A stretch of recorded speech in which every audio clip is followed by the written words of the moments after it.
Samajwadi party के एक delegation ने साल 1975 में कांग्रेस शासन के दौरान लगाए गए आपातकाल पर आधारित कंगना रनौत की फिल्म इमरजेंसी देखी, जिसके बाद प्रतिनिधिमंडल ने फिल्म पर असंतोष व्यक्त करते हुए कहा कि ये समाजवादी आंदोलन के संघर्षों को दिखाने में विफल रही है।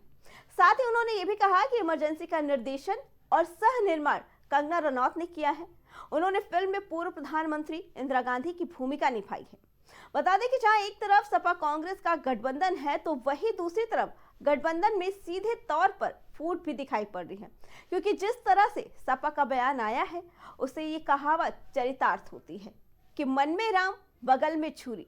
सपा नेता राजेंद्र चौधरी ने कहा कि मैं ये जरूर मानता हूं कि देश ने आपातकाल का सामना किया था और लोगों पर अत्याचार भी हुए थे, तो वही लोगों को जेल में भी डाला गया था।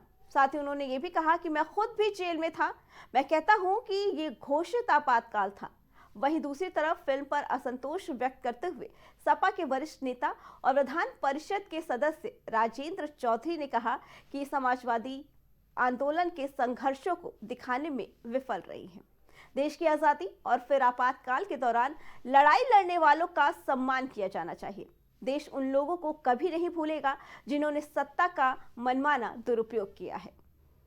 सन 1975 में कांग्रेस की सरकार थी और प्रधानमंत्री थी इंदिरा गांधी, और उस समय देश में आपातकाल लगा, आपातकाल की घोषणा हुई और वो आपातकाल पर, उसी आपातकाल पर अब एक फिल्म भी बनी जिसका नाम इमरजेंसी है। और कंगना रनौत ने इस इमरजेंसी फिल्म को बतौर एक्टर उन्होंने शूट किया और उसके बाद इसी फिल्म को कल समाजवादी पार्टी का एक प्रतिनिधिमंडल देखने जाता है और वो प्रतिनिधिमंडल समाजवादी पार्टी की तरफ से कहता है, बयान आता है कि उस समय कांग्रेस के सरकार में लोगों पर जातियां हुई और देश उनको कभी माफ़ नहीं करे, कभी भूलेगा नहीं। तो आखिर ये बयान कहाँ तक सही है, क्योंकि एक तरफ समाजवादी पार्टी और कांग्रेस का गठबंधन है, दोनों पार्टियां गठबंधन में चुनाव लड़ती हैं, लेकिन दूसरी तरफ इस तरीके का बयान देती हैं। इससे साफ झलकता है कि मन में राम बगल में छुरी वाली बात एक कहावत सिद्ध होती है, चरितार्थ होती है।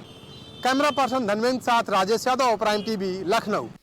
नहीं, कोई बयान नहीं देखिए। देखिए, ये आप सब जानते हैं कि इमरजेंसी का दौरान इस देश में काला समय था और इस देश के संविधान पे एक काला धब्बा रहा है। इससे न कांग्रेस वाले नकार सकते हैं, न समाजवादी पार्टी, न भारतीय जनता पार्टी, और इसमें कोई वो नहीं है। इनफैक्ट माननीय मुलायम सिंह यादव, लालू प्रसाद यादव, शरद यादव, राजेंद्र चौधरी जी, ऐसे तमाम हमारे समाजवादी नेता हैं जो जेल में भी रहे, उन्होंने बड़ा वक्त गुजारा वहाँ पर। कल माननीय हमारे मुख्य प्रवक्ता राजेंद्र चौधरी जी के साथ में मैं खुद उसमें प्रतिनिधिमंडल में शामिल था, जिसने इस पिक्चर का अवलोकन किया। हमने पिक्चर को देखा, एक्टर्स ने अच्छा काम किया है, इसमें उनको मैं बधाई देता हूँ। लेकिन इसमें एक बड़ी चीज़ हमने जो पाई कि पूरी की पूरी पिक्चर में समाजवादी आंदोलन को ख़त्म कर दिया गया, और ऐसा इतिहास अगर हमारे बच्चों को बताया जाएगा तो फिर समाजवादी पार्टी के इसके खिलाफ रहेगी।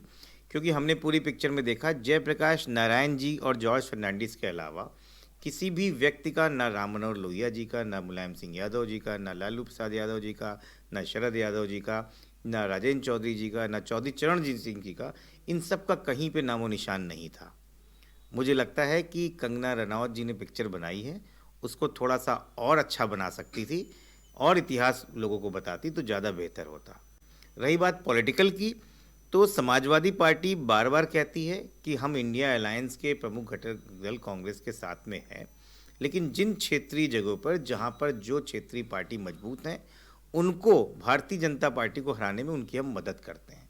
तो हमारा किसी से बैर नहीं है, और खुद कांग्रेस पार्टी ने मारा कि इमरजेंसी एक बुरा दौर था इस देश में। मेरा ये प्रश्न है कि इमरजेंसी के बाद क्या इंदिरा गांधी फिर से प्रधानमंत्री नहीं बनी थी? और इंदिरा गांधी जी ने उसके बाद क्या कहा था, और जनता ने उनको माफ़ करते हुए जिस तरह जो जीत दिलाई थी, वो इस बात का सबूत है, प्रमाण है कि जनता अगर अपने मुद्दों पे, अपने काम पर लोगों को माफ़ करके तुरंत 2-3 सालों में ही पुनः चुन के सांसद और प्रधानमंत्री बना सकता है। तो पिक्चर देखकर जब कोई ये बात करता है ना, तो सच में हास्यास्पद स्थिति पैदा होती है।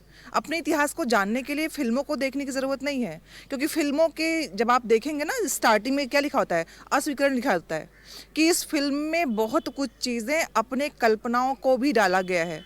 अब कल्पना और इतिहास को मिला के जो फैंटेसी बनी है, उस फिल्म पे आप बात करेंगे तो बहुत ही मतलब इस देश के लिए हास्यास्पद स्थिति है कि फिल्मों पे अब देश की राजनीति चलेगी। अरे देश की राजनीति को चलाना है तो वर्तमान में जो हो रहा है उस पर प्रश्न चिन्ह खड़ा करने की सबके अंदर मादा और हिम्मत होनी चाहिए।